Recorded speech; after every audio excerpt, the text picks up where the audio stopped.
अस्सलाम वालेकुम स्टूडेंट्स। बच्चे, मैं आज आप लोगों को जो लेक्चर डिलीवर करने लगा हूँ that is about the boiling point chapter number 5 और लेक्चर नंबर 1 से मैंने जो है इसको यहाँ पर मेंशन किया है। 9th क्लास, आप इसको ज़रा देख लें कि मैंने थोड़ा बोर्ड प्रिपेयर कर रखा है, यहाँ पे शीट प्रिपेयर कर रखी है ताकि आपको आसानी से समझ में आ जाए। बॉइलिंग पॉइंट बेसिकली हमारे पास होता क्या है? बॉइलिंग पॉइंट किसी भी लिक्विड का वो टेम्परेचर होता है जिस टेम्परेचर पर लिक्विड बॉयल करता है। लेकिन क्या ये बिल्कुल इतनी सिंपल सी डेफिनेशन है कि हम इसको सिर्फ यही लिखते हैं कि वो टेम्परेचर जिस पर लिक्विड बॉयल करता है उसे बॉइलिंग पॉइंट कहते हैं? नहीं, केमिस्ट्री में इस डेफिनेशन को यूँ नहीं बताया गया।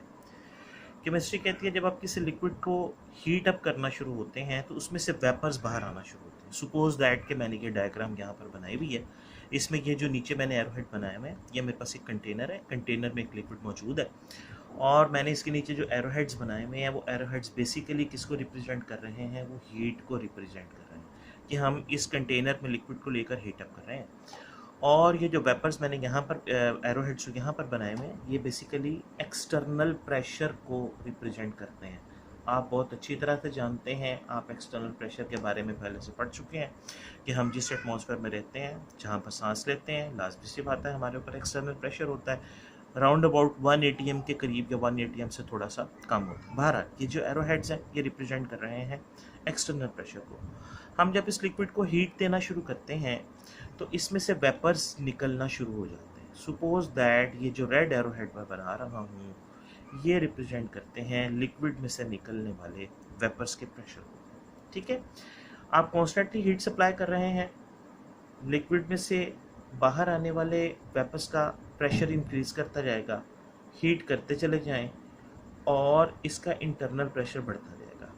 और एक वक्त ऐसा आएगा कि लिक्विड में से निकलने वाले वेपर्स का प्रेशर और ये जो एक्सटर्नल प्रेशर ये दोनों आपस में इक्वल हो जाएंगे। आप देख भी रहे हैं ब्लैक एरोहेड बने हुए, ब्लैक एरोहेड रिप्रेजेंट कर रहे हैं एक्सटर्नल प्रेशर को और रेड एरोहेड जो है वो रिप्रेजेंट कर रहे हैं किसको? इंटरनल प्रेशर को, जो लिक्विड का प्रेशर है।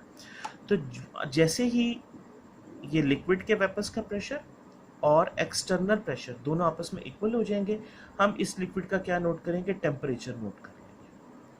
वो टेम्परेचर क्या होगा? हमारे पास इस लिक्विड का बॉइलिंग पॉइंट होगा।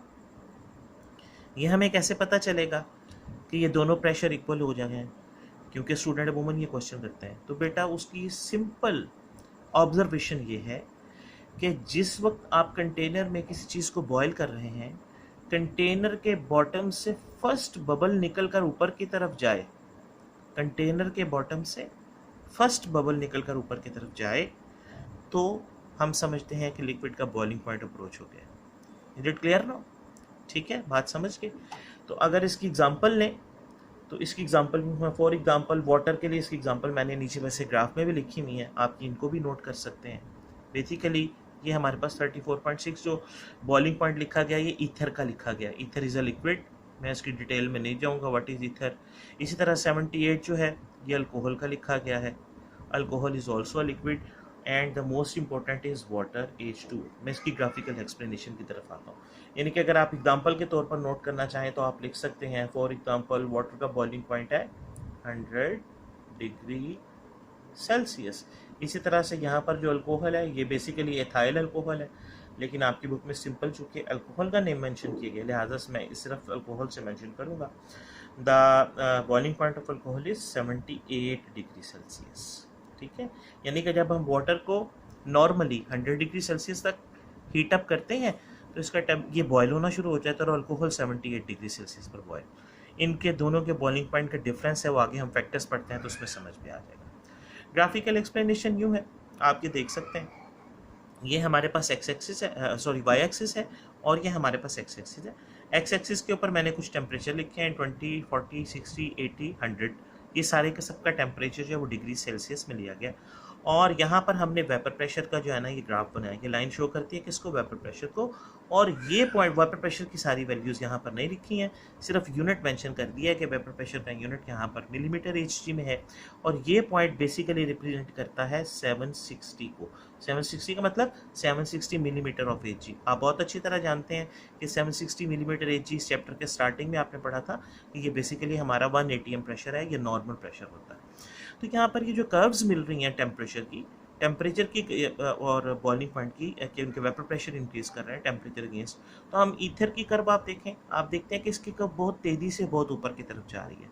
टेम्परेचर इंक्रीज करने से ये कर्व लाइन बहुत तेज़ी से ऊपर की तरफ जा रही है। तो टेम्परेचर इंक्रीज करने का मतलब ये 34.6 डिग्री सेल्सियस पर जाकर इसके वेपर प्रेशर की लाइन 760 डिग्री सेल्सियस हो जाती है।